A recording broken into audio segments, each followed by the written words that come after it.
여러분 안녕하십니까? 광주 MBC 뉴스데스크입니다. 3기 신도시 땅 투기 의혹을 수사 중인 경찰이 전국 부동산 개발 지역으로 수사 범위를 확대했습니다.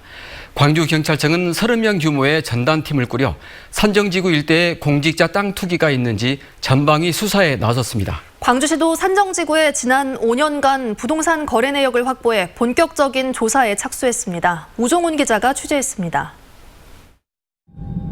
정부가 공공택지 지구로 지정해 2029년까지 13,000호의 아파트를 공급하겠다고 밝힌 광주 산정지구입니다.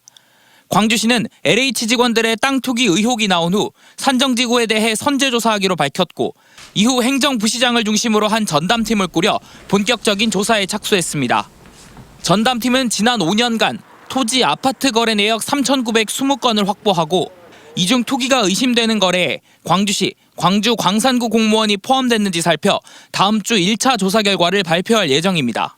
이 공공주택지구 관련된 직원들의 경우에는 배우자와 직계 좀비서까지 조사를 하도록 하겠습니다.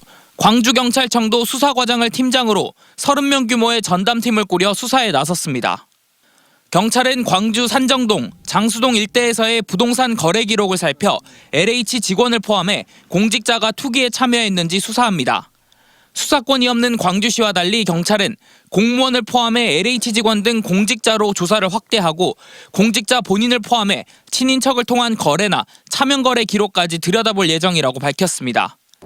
조사 결과 공무원 등이 연루된 사실이 확인되면 경찰 조사는 최근 지역 내 다른 대규모 사업으로 확대될 수 있습니다. 정부가 부동산 범죄와의 전쟁을 선포한 상황에서 광주 산정지구에 대한 조사 결과 투기 사실이 드러난다면 파장이 만만치 않을 것으로 보입니다.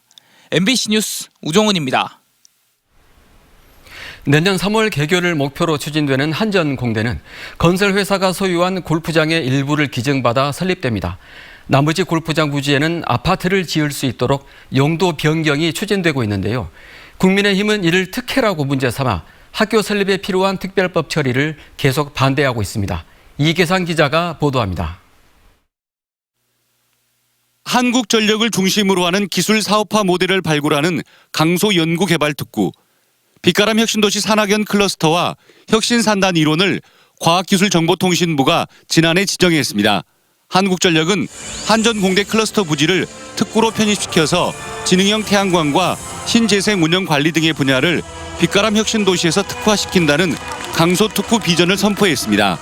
연구 실적을 가지고 이 근처에서 창업을 하고 다시 학교와 지속적인 후속 연구가 이루어지는 이러한 클러스터의 역할을 저희는 해나갈 수 있으리라고 생각됩니다. 하지만 에너지공대 설립을 가능하게 할 특별법은 야당 의원들의 반대로 국회 산자위 법안 소위를 통과하지 못했습니다. 국민의힘 의원들은 부영 골프장 특혜 의혹과 학령 인구 감소에 따른 지역 대학 어려움 등을 집중 거론하며 에너지공대 설립을 반대하고 있습니다. 반면 민주당 의원들은 에너지 특화 대학의 필요성을 역설하며 오는 16일 다시 열리는 법안 소위에서 특별법에 여야 합의 처리를 추진하기로 했습니다. 울산과학위원이라든가 대구과학위원 등도 여야 간의 합의를 통해 가지고 그 지역의 특화공대를 설립한 그런 선례가 있기 때문에 충분한 논의와 합의를 통해서 처리할 수 있도록 최선의 노력을 다하겠습니다. 야당 의원들이 에너지 공대를 반대하는 명분으로 부영 골프장 특혜 의혹에 집중하고 있는 만큼 이런 의혹을 해소하기 위해서는 전라남도와 나주시가 명확한 원칙과 대책을 제시해야 한다는 비판도 나오고 있습니다.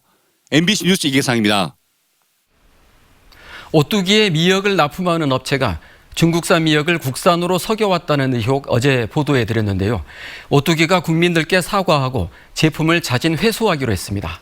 한편 미역의 상품성을 높이기 위해 약품 처리를 했다는 의혹이 추가로 나왔는데요.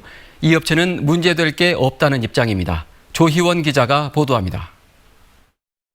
오뚜기에 중국산 미역을 납품한 업체가 화약약품으로 미역을 처리했다. 오래전부터 업계에서는 나돌던 소문입니다. 흐물거리는 중국산 미역을 더 단단하고 통통하게 보이도록 약품 처리를 했다는 겁니다. 중국산 미역은 많이 터지거든요. 그러면 염화칼슘을 넣으면 굳어집니다. 일반 시장에 내놔도 중간상인들이 터져서 못 쓴다 해봅니다. 물에 담가보고는. MBC가 확보한 문건입니다. 납품업체가 지난 2019년 12월 12일 전남 영암에 있는 한 화학회사로부터 염화칼슘 1000kg을 58만 원에 샀습니다. 해경의 수사에서도 지난 10년 동안 무려 93톤의 염화칼슘을 구매한 것으로 확인됐습니다. 가루 형태의 염화칼슘을 물에 녹인 뒤 중국산 미역을 씻어 건조 작업을 했고 오뚜기에 납품했다는 것이 수사 결과입니다. MBC가 확보한 계좌 내역을 보면 지난 2011년 1억 원짜리 물량에 대해 납품업체는 2억 2천만 원을 업자에게 보낸 뒤 납품업체 간부가 개인 계좌로 6,700만 원을 받아 챙긴 것으로 확인됐습니다. 해경은 이렇게 모은 비자금이 100억 원대인 것으로 확인했다고 밝혔습니다. 이 같은 의혹에 대해 납품업체 측은 MBC와의 통화에서 경쟁사의 허위 제보로 해경의 수사가 시작됐고 해경의 압수수색이 없었다고 밝혔습니다. 또 중국산 미역을 수입한 사실이 없다면서 염화칼슘은 유해성이 없어 식품 세척용으로 사용할 수 있다고 밝혔습니다. 한편 오늘 오뚜기는 사과문을 통해 납품업체가 수사를 받고 있는 사실을 인정하고 명확히 밝혀진 사실은 없으나 고객들의 불안을 해소하기 위해 해당 제품을 자진 회수한다고 밝혔습니다. 또 식품의약품안전처도 오뚜기 미역에 대한 염화칼슘 처리 여부를 조사하기 위해 해경과 논의 중이라고 밝혔습니다. MBC 뉴스 조희원입니다.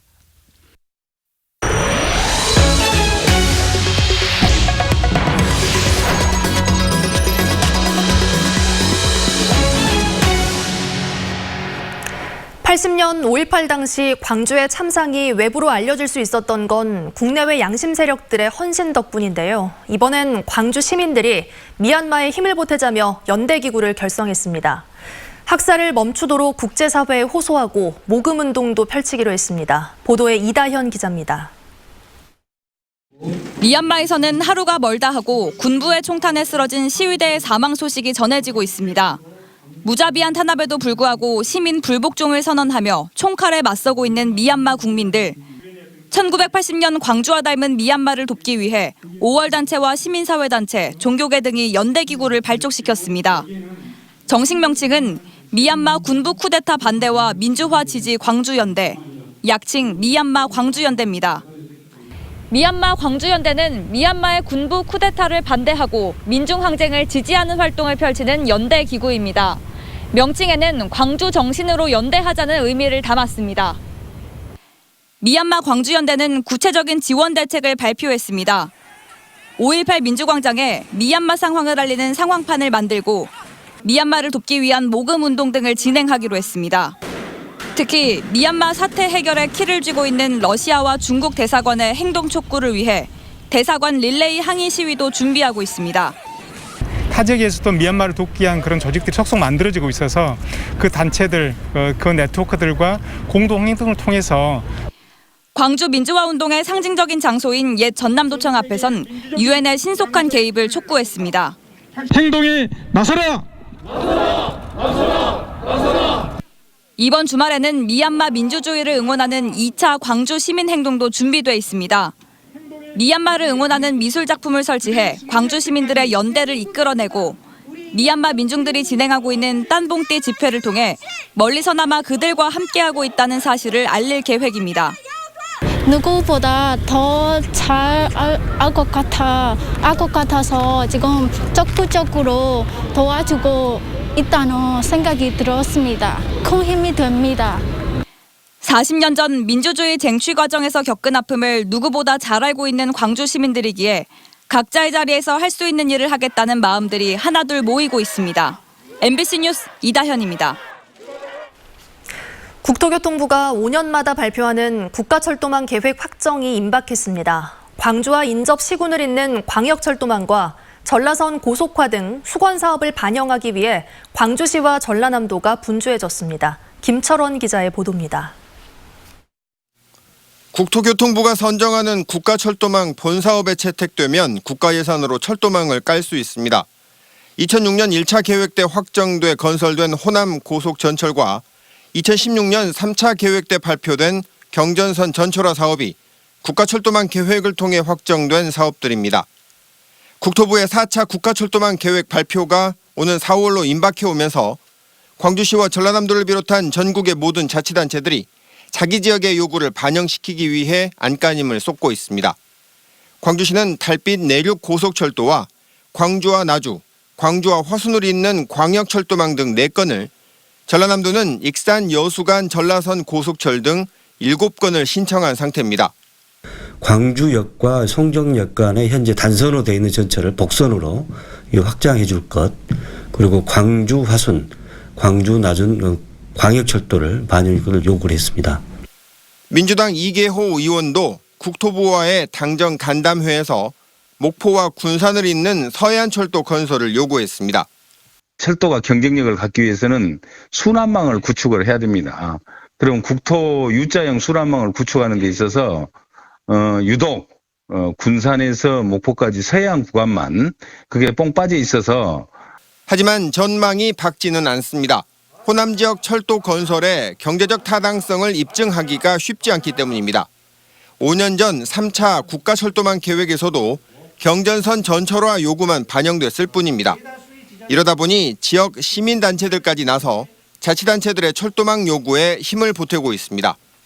비용 편입 분석도 중요하지만 국가 균형 발전도 중요한 정책 수단이거든요.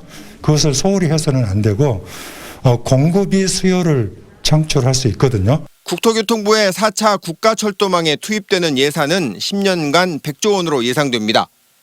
60조 원 정도가 수도권에 투입되고 나머지 40조 원을 두고 지역들끼리 경쟁을 벌이는 상황에서 4차 국가철도망 계획에 지역의 요구가 최대한 반영될 수 있도록 정치권과 지역민들이 힘을 모아야 할 때입니다.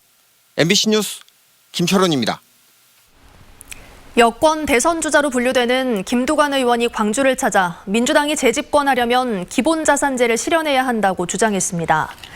김두관 의원은 광주시의회에서 기본자산 제한 설명회를 열어 코로나19로 더욱 확대된 자산 불평등 격차를 해소하기 위해서는 민주당이 특단의 대책을 내놔야 한다고 강조했습니다. 김 의원은 정부가 모든 신생아에게 2천만 원을 지급하고 이를 공공기관에 신탁한 뒤 20살이 되는 해에 5천만 원 이상의 자산을 수급받도록 하는 기본자산제를 제안했습니다. 요즘 낮 기온이 20도 가까이 오르면서 완연한 봄을 향해 가고 있습니다. 하지만 포근한 봄 기온과 함께 미세먼지도 몰려왔는데요. 자세한 날씨 상황을 이다솔 기상캐스터가 전해드립니다. 3월 들어 봄 기온이 강하게 밀려오면서 매우 포근한 날씨가 이어지고 있습니다. 많이 포근해졌어요. 아침에는 좀 춥기는 한데 낮에는 더울 만큼 많이 따뜻해진 것 같아요. 3월 상순 기온 자료를 분석해보면 광주의 최고 기온 평균은 14.7도로 평년값보다 4도가량 높은 기온이 이어졌고 오늘도 광주의 낮 최고 기온은 19도 안팎으로 4월 초순의 기온을 보였습니다. 포근한 날씨 속 꽃들은 앞다퉈 얼굴을 내밀고 있습니다. 매화와 산수유는 이미 만개했고 개나리도 하나둘 꽃망울을 터뜨리고 있습니다. 올해 겨울은 좀 유난히 좀 춥기도 하고 그랬는데 꽃을 보니까 마음도 그냥 봄처녀 오셨네 처럼 설레이고. 포근해진 날씨는 반갑지만 불청객 미세먼지도 함께 찾아왔습니다. 낮 한때 광주의 초미세먼지 농도는 세제곱미터당 82마이크로그램으로 매우 나쁨 수준을 보였습니다. 지난 겨울철은 비교적 대기가 깨끗했지만 봄철로 접어들며 고기압의 영향으로 인한 대기 정체와 더불어 바람의 세기도 약해지면서 먼지가 쌓였습니다. 미세먼지는 오늘 밤부터 비가 내리면서 해소되겠습니다. 비는 서해안부터 시작돼 광주와 전남 전 지역으로 확대되겠고 내일 밤까지 내릴 전망입니다. 예상 강수량은 전남 해안에 20에서 60mm, 광주와 전남 내륙에 10에서 40mm이며 특히 내일 새벽 해안 지역에 강한 비가 내리겠습니다. MBC 뉴스 이다솔입니다. 광주 양삼동 행정복지센터 공무원이 코로나19로 확진됨에 따라 센터가 일시 폐쇄됐습니다. 이 공무원은 지난 월요일부터 인후통과 근육통 증상을 보여 코로나19 진단검사를 받은 결과 오늘 양성으로 판정됐습니다. 방역당국은 이에 따라 같은 동사무소에서 일하는 직원들에 대해 진단검사를 진행하고 있고 사무실은 일시 폐쇄 조치했습니다. 또 최근 양삼동 행정복지센터를 다녀간 방문자들에 대해서는 진단검사를 받도록 안내하고 있습니다. 자가격리 지침을 어기고 행사장을 돌아다니다 N차 감염을 일으킨 확진자에 대해 광주시가 중상해 혐의로 고발할 계획입니다. 광주시 관계자는 광주 2100번째 확진자의 경우 자가격리 지침을 어기고 여러 차례 외출을 감행했고 그때마다 추가 감염을 일으킨 사실이 드러났다며 고의성이 짙은 만큼 감염 예방법이 아닌 중상해 혐의를 적용해 경찰에 고발할 계획이라고 밝혔습니다.